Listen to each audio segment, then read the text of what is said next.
नमस्कार, मैं रिथोमोंग चांग आपका स्वागत करता हूं होमबिल टीवी भारत पर। आइए देखते हैं आज की खबरें।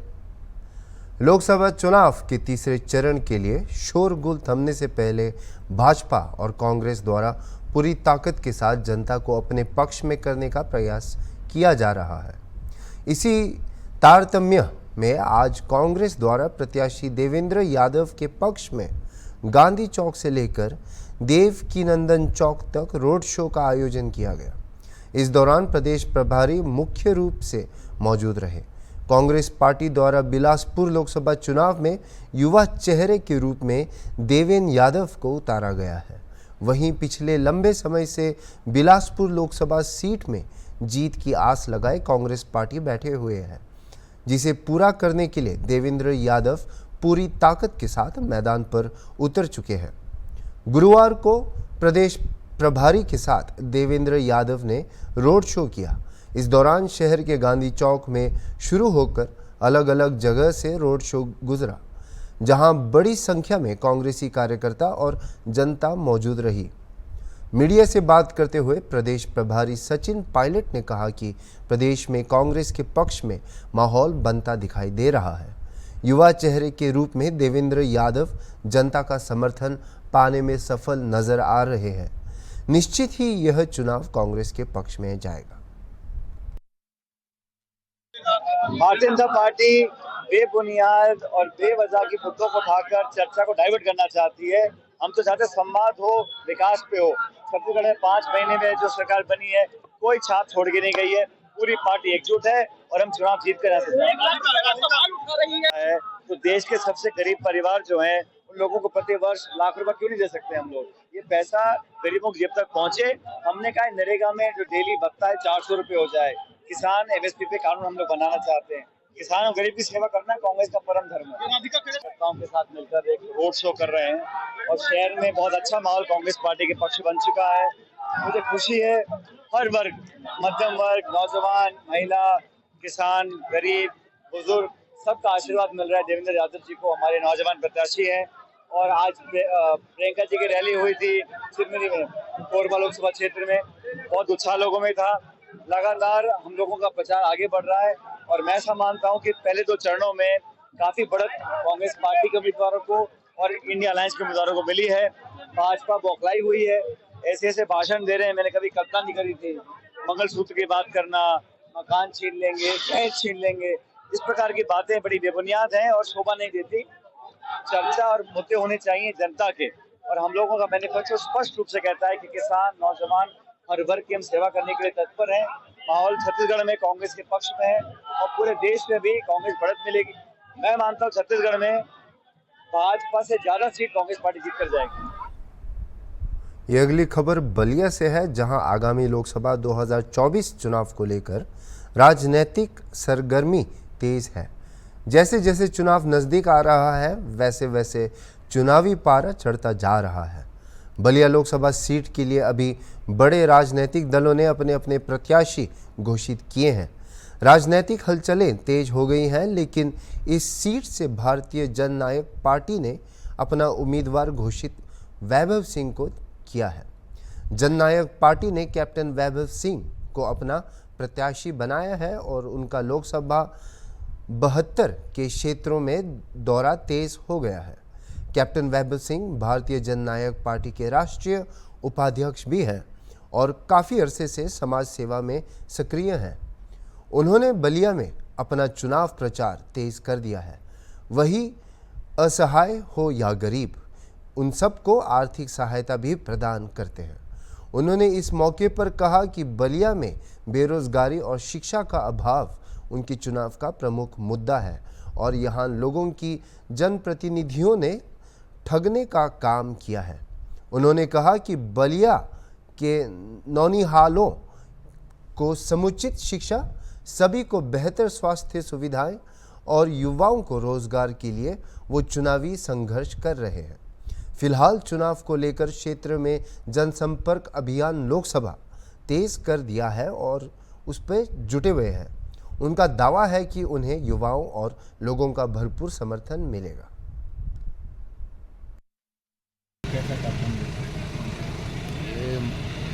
लक्ष्मी नारायण महायज्ञ हो रहा था यहाँ सिंगापुर में। तो सिंगापुर है यहाँ पे मठिया बाबा, वहाँ पे मठिया बाबा हैं।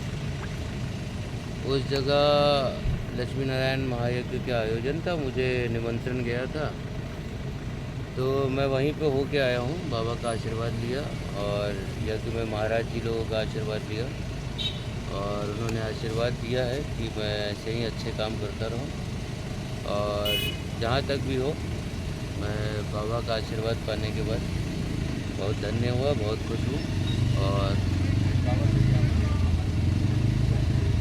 बाबा से अब क्या मांगना, बाबा अंतर्यामी है, बाबा तो सब देंगे, उनसे क्या ही मांगना। मांग के अपना क्यों नीचे करे, बाबा ने जो सोच रखा है वही होगा मेरे लिए, मांगने की कोई ज़रूरत नहीं। मैं अपने आप को यहीं पे देखता हूँ कि अगर उन लोग को ये सब चाहिए जो उनको लग रहा है कि यहाँ पे बिल्कुल नहीं है, मेरे साथ आए, मैं खुद दिलवाऊँगा उनको, खुद जाके उनकी लड़ाई लड़ूँगा। जो अनिल जो लोकसभा के सपा के नेता हैं सनातन पांडे भाजपा से मुद्दा तो पूरा बलिया है, मुद्दा पूरा बलिया है। बलिया में ही सिर्फ मुद्दे हैं और कहीं मुद्दे बचे नहीं हैं। तो यहाँ का जो विकास है वो रुका हुआ है। किसकी गलती है, क्या गलती है, मुझे नहीं पता, कौन सी पार्टी क्या पार्टी। मुझे ये पता है कि विकास नहीं हुआ है। अगर नहीं हुआ है और शिक्षा नहीं मिल रही है, रोज़गार नहीं मिल रहा है, स्वास्थ्य सेवाएँ ठीक नहीं हो रही हैं, तो मैं करवा के दूँगा, ये मेरी गारंटी। अब ठगने की बात लोग खुद जाने, जिन्होंने वोट दिया वो खुद पूछे उनसे जाके, मुझे नहीं पता। लेकिन जब मुझे देंगे तो मैं उनको हिसाब किताब लेके बैठूंगा और पूरा हिसाब दूंगा एक एक वोट का। अभी कोरोना वैक्सीन को लेकर ब्रिटेन न्यायालय में कोरोना वैक्सीन बनाने वाली कंपनी ने ये बात मानी है कि उससे लोगों की नुकसान है, हार्ट अटैक से लेकर तमाम जो समस्या है उसके शिकार हो रहे हैं। इस बात को आप कैसे देखते हैं? मुझे ये लगता है कि उस समय एक असमंजस की स्थिति थी कि कोरोना को कैसे बचाया जाए। जल्दी मरने की जगह हो सकता है आदमी धीरे धीरे मरे, लेकिन वो स्थिति नहीं लानी चाहिए थी। और जहाँ तक भी हो, अगर सीरम इंस्टीट्यूट ने ये गलती की है, अगर वैक्सीन से कुछ साइड इफ़ेक्ट हैं तो उसका कोई तो डोज निकाले जिससे साइड इफ़ेक्ट चले जाए और पब्लिक वापस से हंस पुष्ट हो जाए। और ये जो सबको रोज़ का अटैक पड़ रहा है वो सब पढ़ना बंद हो जाए, क्योंकि 22-22, 23-23 साल के युवाओं को हार्ट अटैक हो रहा है, तो वो गलत है, कहीं ना कहीं गलत है। कोरोना वैक्सीन पे जिस तरीके से पूरे खबरें चल रही हैं, लेकिन अभी तक इस पे बीजेपी के द्वारा इस पे कोई बयान नहीं है, प्रतिक्रिया नहीं है, इसे कैसे देखते हैं? अब उस बयान प्रतिक्रिया से क्या ही करना है। मेन चीज़ है जो अपने शरीर के अंदर जा चुका है उसको कैसे निकालेंगे आप। पार्टियां हैं, होती हैं गलतियां सबसे, हो सकता है वो नहीं कबूल पा रहे हैं अभी, हो सकता है बाद में बताए कुछ नया। लेकिन अब यही है कि जो गलती की है वो सुधारने का कम से कम उस इंस्टीट्यूट को मौका देना चाहिए। हम लोग जाके अपील करेंगे हाई कोर्ट में या सुप्रीम कोर्ट में कि उस इंस्टीट्यूट को बोले कि जो खामियाजा है वो भरा जाए और जहाँ तक भी हो उसका कोई एंटीडोट बना के वापस से सबको स्वस्थ किया जाए। इसमें किसकी गलती मानते हैं? गलती सरकार की भी मानता हूँ और उतना ही जनता की भी मानता हूँ। सरकार ने जनता को बोला कि आप लगाइए, नहीं तो आप जिंदा नहीं बचेंगे। ये गलत इन्फॉर्मेशन था, ये गलत मैसेज था जो लोगों तक पहुंचाया गया है। उसी डर के आवाज़ में लोगों ने लगवा लिया, जनता ने लगवा लिया। किसी ने नौकरी जाने के लिए, किसी ने कुछ करने के लिए लगवा लिया। लेकिन अब उनको नहीं मालूम था कि ये एक वैक्सीन नहीं, स्लो पॉइजन है जो उनको दिया जा रहा है। छत्तीसगढ़ के धर्मजयगढ़ में चुनाव ड्यूटी में लगे जवानों की बस अनियंत्रित होकर पेड़ से जा टकराई। इस हादसे में लगभग 30 जवानों को चोटें आई हैं, जिन्हें उपचार के लिए धर्मजयगढ़ के सिविल अस्पताल लाया गया है, जहां उनका उपचार किया जा रहा है। घटना धर्मजयगढ़ के चाल्हा मंदिर के पास नीचे स्थित घाट पर हुई है। बताया जा रहा है कि जवानों से भरी बस का ब्रेक फेल हो गया, जिससे बस अनियंत्रित होकर पेड़ से जा टकराई। दुर्घटना की सूचना के बाद मौके पर तत्काल स्थानीय पुलिस और डायल 112 की टीम पहुंची और घायलों को स्थानीय अस्पताल लेकर आई, जहां सभी का उपचार अभी जारी है।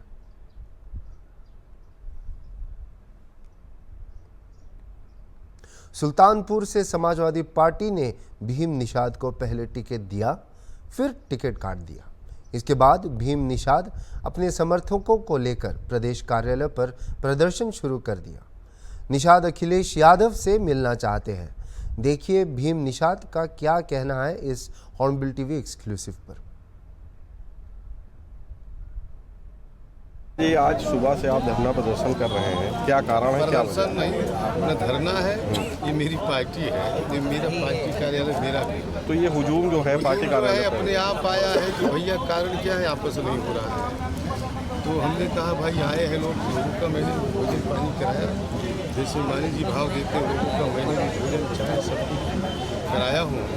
लेकिन अब वही है कि मुझे बात करना है कि लोगों का डिमांड है कि भैया वापस किया जाए।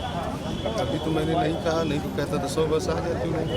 अभी 100 बस का मतलब 18 से 20 हज़ार, कोई दिक्कत तो है नहीं। यहाँ कार्यालय भर जाएगा, ये पड़े रहेंगे 2 दिन। वो सब नहीं करना, विरोध नहीं कराना है, पार्टी को मजबूत करना है। लेकिन हमको ये लग रहा है कि मानी जी क्यों नहीं घोषणा कर रहे हैं, इसलिए मजबूरन यहाँ हमको बाहर बैठना पड़ा। पार्टी मेरी है, आशीर्वाद था, आशीर्वाद रहेगा। यह चीज़ हमारे महबूब नेता भी जान रहे हैं कि भीम के अलावा चुनाव कोई नहीं जीत पाएगा। और ये जनता जनार्दन है, देवपुर वहाँ की जनता सब समाज चिल्ला रही है भीम निषाद, भीम निषाद। यादव मुस्लिम भी व्याकुल है, छोटी छोटी जातियाँ कहाँ कुहार लोहार धोबी नाव तेली बारी चौहान चौरसिया माली मदनवाल, जितनी भी पीछे जातियाँ हैं, अगड़े पिछड़ों में जो भी गरीब हैं, सब मेरे साथ हैं। और चूँकि मैंने वहाँ 8-9 महीना काम किया है, मानी जी के टिकट कहने से पहले भीम लड़ जाओ, इसके पहले ही चोरी से एक वहाँ नेता है अरुण वर्मा और लालजी वर्मा 2 महीना 3 महीना पहले वो बताए थे निषाद भी लड़ाना। तो वहाँ इन लोग बिना कहे में टेस्ट करने गया, मांगा नहीं था, लेकिन लोग कहे थे निषाद को ही लड़ाना है, कोई निषाद है नहीं। तो हम काफ़ी समय से वहाँ प्रयास कर रहे हैं। सुबह से आप यहाँ बैठे हैं, क्या कोई आश्वासन मिला या क्या कोई किसी से बात हुई नेता से?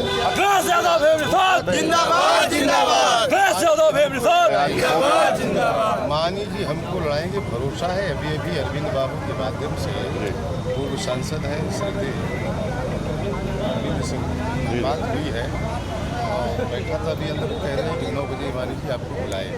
9 बजे रात में? अभी सुबह हाँ, इंदिरा मार्केट सुबह 9 बजे बुलाए हैं। हमारे नेता हैं, जरूर दिमाग लगाएंगे, यार को लड़ाना है। मुझे लगता है कि कहीं रात में इन्हें घोषणा करेंगे, बाकी मैं सुबह और आऊँगा, मैं आशीर्वाद देने आऊँगा। मान लीजिए आज्ञा करिए, क्योंकि वहाँ की जनता उनको एक्सेप्ट नहीं कर रही, बाहरी है। गोरखपुर का होने के फिर निषादों में जल्लाद है, वो चेहरा बताता है, वो निषाद एक्सेप्ट नहीं कर रहा, पता कर रहा गोरखपुर। तो अभी गोरखपुर के लोग यहीं आए हैं, लोग जो है कह रहे तो बहुत बड़ा डकैत है, निषादों का हत्यारा है, सबकी ज़मीन हड़पना, सबका ठगना। अरे विश्वास ना तो गोरखपुर पता कर लो, जो बहुत बड़ा नेता बने उसके गाँव में पता करो। पड़ोसी, जब पड़ोसी और सारे लोग कहे बहुत अच्छा है, तो बहुत बढ़िया नेता है, और जब पड़ोसी कहने लगे कि चला बदमाश दूर है, समझा बहुत खराब नेता है, उसको जनता नहीं एक्सेप्ट करेगी। मैं वहाँ घूमा हूँ, ये गांव बबरौली था, तो वहाँ मैं जैसे कार्यक्रम करके निकला तो थोड़ा हाइट कैट से गया, तो VIP बन के तो तुरंत ही विपक्ष लग गया। तो ठाकुर है, भीम ठाकुर है, तो यही हमारे साथी लोग हैं, कहे भैया आधार कार्ड भेजिए, प्रूफ करना पड़ेगा। तुरंत भेजा, मैं अरे निषाद हूँ, भीम निषाद भाई। वो BJP वाले लोग हैं जो ठाकुर बना रहे हैं, उनको मैं निषाद कपड़ा ही पहन के निकलूँगा। तो कल सुबह 9 बजे तक के आश्वासन जो मिला है, तो अभी आप लोग क्या जा रहे हैं? आश्वासन का मतलब हमको भरोसा है आपस करें, वो जान रहे भीम के अलावा कोई नहीं जीतेगा, क्योंकि पार्टी में ही लोग जो गया है कैंडिडेट उससे असंतुष्ट हो रहे हैं। भीम निषाद जिंदाबाद, जिंदाबाद।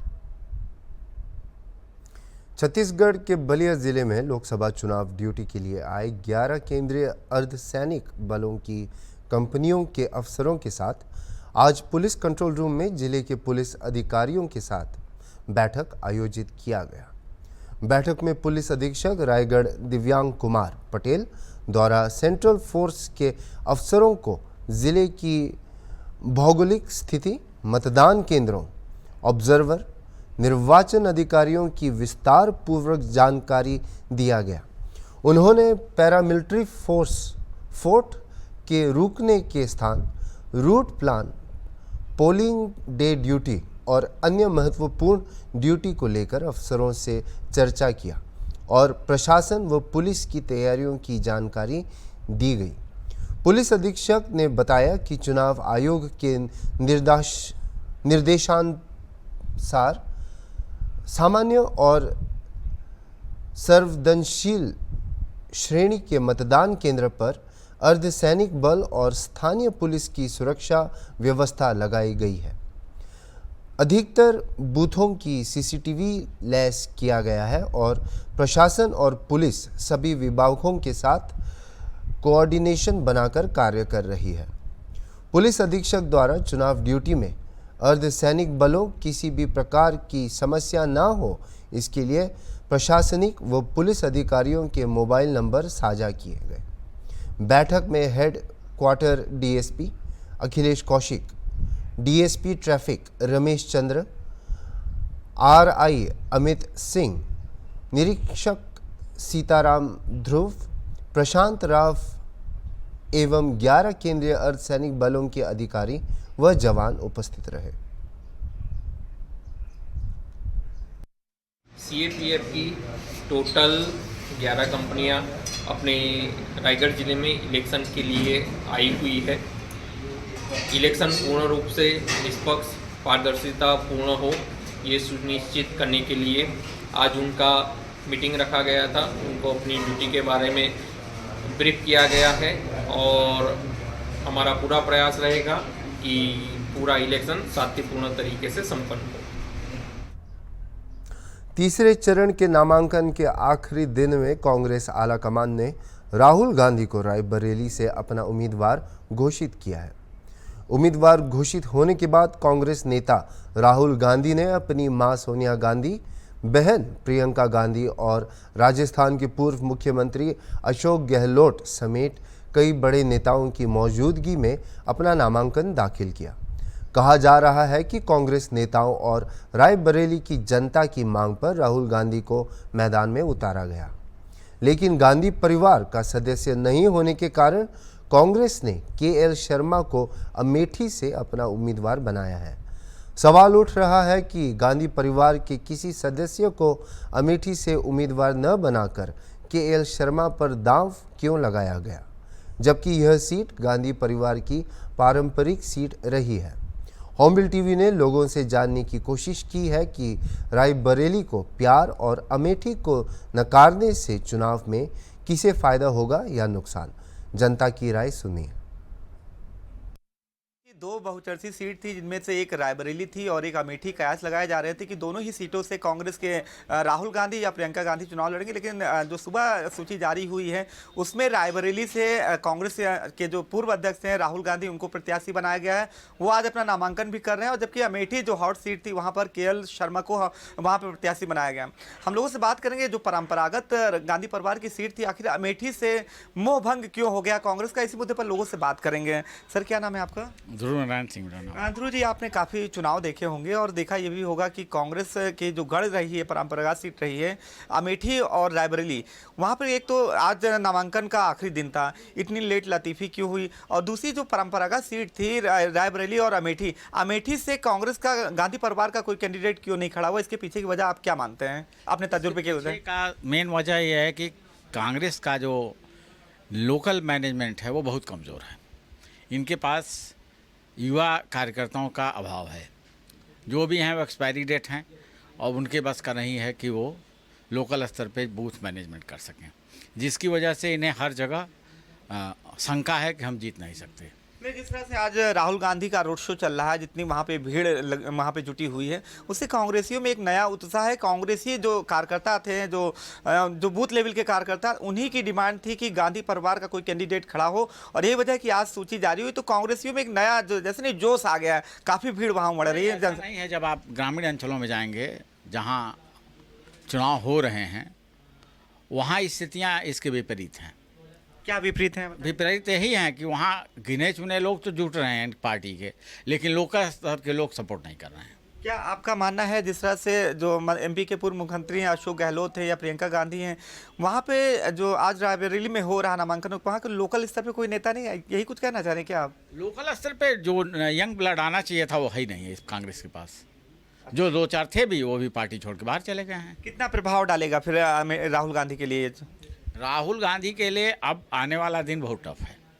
ऐसा कैसे कह सकते हैं भाई, आपने कहा कि आप अनुभव के आधार पे बताइए, तो अनुभव यही बोलता है कि जो वर्तमान परिस्थितियों में मोबाइल युग आने की वजह से जितनी अंदर की बातें बाहर आई, उससे जो आप आम लोगों में जागरूकता आई, वो जागरूकता इस पार्टी के लिए बहुत खतरनाक काम की।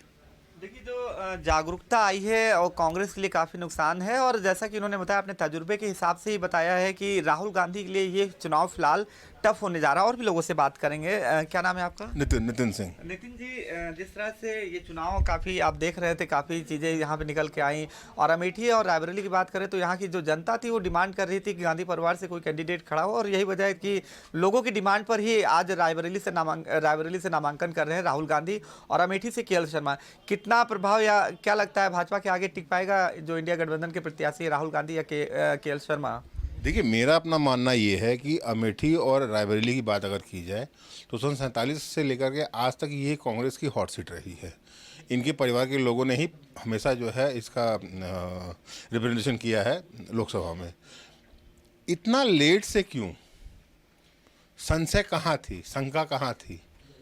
3 तारीख आज लास्ट डेट था नॉमिनेशन फाइल करने का, और आप आज के डेट में डिक्लेयर कर रहे हैं। उसमें भी अमेठी में उम्मीद थी कि राहुल गांधी आएंगे, बट अमेठी उन्होंने छोड़ दिया। वहाँ से आगे केएल शर्मा, और रायबरेली से खुद ही आगे खड़े हो गए हैं। तो देखिए, ऐसा है कि जो जनता है वो भी चाहती है कि उनके बीच में जो उनका नेता है वो पहले से ही आ जाए, पहले से कुछ जानकारी हो जाए कि हाँ, ये बंदा फाइट कर रहा है हमारे लिए। यानी कोई संशय था, यानी कोई डाउट था जो इतनी लेट लतीफी हुई नामांकन के अंतिम दिन आज जो है? बिल्कुल ग्राउंड लेवल पे कांग्रेस खत्म हो गई, आप समझ ही लीजिए। इनके पास में वर्कर नहीं है, बूथ वर्कर नहीं है इनके पास में। ये तो आपका व्यक्तिगत राय है कि कांग्रेस खत्म हो गई। कोई भी पार्टी जो है अपना देखती, नफा नुकसान देखती है, उसी हिसाब से कैंडिडेट या उसी हिसाब से तय करती है कि उसको आगे क्या करना है। कैसे कहा जा सकता है कि कांग्रेस खत्म हो गई है? या होने का मतलब, मैं जो कार्यशैली है मैं उस पर बात कर रहा हूँ। इनका जो कार्यशैली, जो काम करने का जो तरीका है, जो मैनेजमेंट करने का तरीका है, देखिए ये भी एक मैनेजमेंट है। इलेक्शन आप जीतना हारना वो बात की बात है, बट आप उसमें कैसे प्ले कर रहे हैं, आपने किस तरीके से क्या प्लान किया है कैंडिडेचर के लिए, क्या प्लान किया है अपना प्रचार करने के लिए, उस जगह पे कांग्रेस काफ़ी हद तक मुझे लग रहा है कि ये चीज़ें जो है इनको डेफिसिट करेंगी, जिसकी वजह से इनकी संख्या जो है सीटों की वो कमती होगी। इसमें कोई दो राय नहीं। संख्या तो 2019 की बात करें उसमें भी कम थी, लेकिन एक चीज़ और है, जिस तरह से कहा जाता है कि लखनऊ में भी कांग्रेस का बताते हैं कि कभी पहले बहुत एक प्रभाव था, लेकिन इस बार जब चुनाव होगा 2024 का, उसमें जो है लखनऊ की बात करें तो वहाँ हाथ का पंजा गायब रहेगा। इसको क्या कहेंगे? वही मैं कह रहा हूँ आपसे, कांग्रेस का जो पतन है वो काफ़ी हद तक उनकी कार्यशैली के नाते से ही है। जो उनका कार्यशैली जो है, देखिए मतलब आप समझिए कि जो मैनेजमेंट, जो कोर टीम होती है, जो चीज़ों को परखती है, मतलब वो अपने अनुभव के साथ परखती है क्या करना है क्या नहीं करना है, इनकी कोर टीम जो है ना वो ख़त्म हो गई है। अच्छा, अभी हम आपके पास लौटेंगे और लोगों से बात करेंगे। क्या नाम है आपका? सुनील जोशी। सुनील जी, जिस तरह से आपने अभी सुना ही होगा कि जिस तरह से राहुल गांधी आज नामांकन कर रहे हैं और अमेठी से केएल शर्मा को प्रत्याशी बनाया गया, अमेठी हॉट सीट थी, क्यों छोड़ दी गई? क्या स्मृति ईरानी वहाँ जो केंद्रीय मंत्री हैं उनके लिए कितना फ़ायदेमंद रहेगा गांधी परिवार के ना आने से? देखिए, ये डेमोक्रेसी है, ये एक बहुत बड़ा पर्व है, ठीक है। मतलब देखिए, ये भी बहुत ज़रूरी है कि अपोजिशन भी स्ट्रांग होना चाहिए। अगर कोई भी डेमोक्रेटिक कंट्री में अगर हम रहते हैं तो अपोजिशन के एक एग्रेसिव अपोजिशन के रहने से डेवलपमेंट और अच्छे से होता है। तो अभी राइट नाउ क्या है कि कांग्रेस में थोड़ा सा ये है कि इनका मैनेजमेंट, इन्होंने प्लानिंग नहीं करी। जैसे कुछ होता है ना, जैसे अगर 2019 में हम हारे तो उसकी एक एनालिसिस होती है कि अब अगली बार हम किन प्रत्याशियों से लड़ेंगे और डोर टू डोर एक्टिविटी करेंगे उन क्षेत्रों में जहाँ पे हमारी हॉट सीट थी। अच्छा जोशी जी, अभी हम आपके पास लौटेंगे और भी लोगों से बात करें। क्या नाम भैया? जय गोविंद सिंह। जय गोविंद जी, ये बताइए, काफ़ी आपने भी कई चुनाव देखे हैं और कांग्रेस के लिए खास तौर से अगर अमेठी की बात करें, वो हॉट सीट रही है गांधी परिवार के लिए, और रायबरेली से आज राहुल गांधी खुद नामांकन कर रहे हैं, लेकिन लेट लतीफ़ी अगर हुई है तो क्यों हुई है? क्या लगता है राहुल गांधी रायबरेली से क्या जीत पाएंगे? नहीं, अब जीतना तो बहुत मुश्किल लग रहा है, लेकिन ये हम 100% नहीं कह सकते नहीं जीत जाएंगे या नहीं जीत जाएंगे, लेकिन कहीं न कहीं संशय था इनको कि हम अमेठी से या यहाँ से रायबरेली से नहीं निकाल पाएंगे। नहीं तो बताइए, आज नामांकन की लास्ट डेट है, आज क्यों डिक्लेयर कर रहे हैं? ऐसा नहीं होना चाहिए ना। अच्छा, प्री प्लानिंग अगर भाई ये सब चीज़ें तो है कि भले किसी को नहीं बताइए, लेकिन अपने लोगों को तो पता रहता है ना कि हाँ कौन उतरेगा। नहीं तो अपने लोगों की ही बात करें तो रायबरेली की जनता थी या अमेठी की जनता थी, उनको पता था कि कहीं ना कहीं गांधी परिवार से कोई कैंडिडेट आएगा। हाँ, ये ज़रूर था कि नामों का ऐलान पहले नहीं किया गया था, नामांकन के अंतिम दिन ही किया गया। भाई ऐसा है ना कि जैसे सर्वे रिपोर्ट तो यही बता रही थी कि गांधी परिवार दोनों जगह से नहीं लड़ेगा। अभी 2 दिन पहले की बात है, ये आपको भी पता होगा, लेकिन आज ये डिक्लेयर हो गया है कि वहाँ से केएल लड़ रहे हैं, वहाँ से अमेठी से, और यहाँ से राहुल गांधी नामांकन भरने जा रहे हैं। समझ गए ना? तो कहीं न कहीं ये तो संदेह में है कि हम सीट निकाल पाएंगे या नहीं निकाल पाएंगे। हो सकता है मिट्टी और ज़्यादा पलीत हो जाए इनकी, कांग्रेस की, क्योंकि इन्होंने नीचे स्तर पे कोई वर्क नहीं किया है। नहीं, वर्क किया है वो अलग की बात है, लेकिन जिस तरह से हताशा और निराशा दिख रही है, जैसा कि विपक्ष आरोप लगा रहा है, चुनाव हो रहा है इंडिया में, मुद्दे गायब हैं। अब यहाँ पे धार्मिक बात की बात आ गई, एक पक्ष को, एक सत्ता पक्ष डरा रहा है मुस्लिमों को खास तौर से। अब तो खुलकर नाम भी लिया जा रहा है, पहले अल्पसंख्यक कहा जाता था, विशेष समुदाय कहा जाता था, अब नाम लेके धर्म का कहा जा रहा है कि मुस्लिमों को डरा धमका कर एक डरा रहा है, एक उनको पुचकार रहा है। तो क्या लगता है कि इस तरह की राजनीति में ये सब होना चाहिए? मुद्दे गायब है, इस तरह की राजनीति में नहीं होना चाहिए, और इसके ऊपर हम नहीं कुछ कह सकते। बस मैं इतने कह सकता हूँ कि भाई भले न जीत पाएँ या जीतें या नहीं जीतें, वो तो एक अलग बात है, लेकिन हर संभव प्रयास करेंगे। और ये है कि आज की बात नहीं है, जब से देश आज़ाद हुआ तब से ये रायबरेली और अमेठी ये कांग्रेस के ही हाथ में रही है। लेकिन कहीं ना कहीं जिस तरह से लगता है कि राहुल गांधी यहाँ पे नामांकन कर रहे हैं रायबरेली से, तो कांग्रेस में कहीं ना कहीं एक जोश भरने वाली जो कांग्रेस के कार्यकर्ता, उनमें कहीं ना कहीं जोश तो भरेगा ही राहुल गांधी के आने से मैदान में। राहुल गांधी आए हैं तब जोश भरेगा ना, लेकिन अब यही चीज़ें पहले डिक्लेयर होती हैं तो हो सकता है रिजल्ट और अच्छा मिलता। ठीक है, बहुत अच्छी बात कही आपने कि जो राहुल गांधी का नामांकन हो रहा है, उनके नाम का ऐलान अगर बहुत पहले किया गया होता तो जाहिर सी बात स्थिति बहुत अच्छी हो। अभी के लिए इतना ही, और खबरों के लिए देखते रहिए हॉर्नबिल टीवी।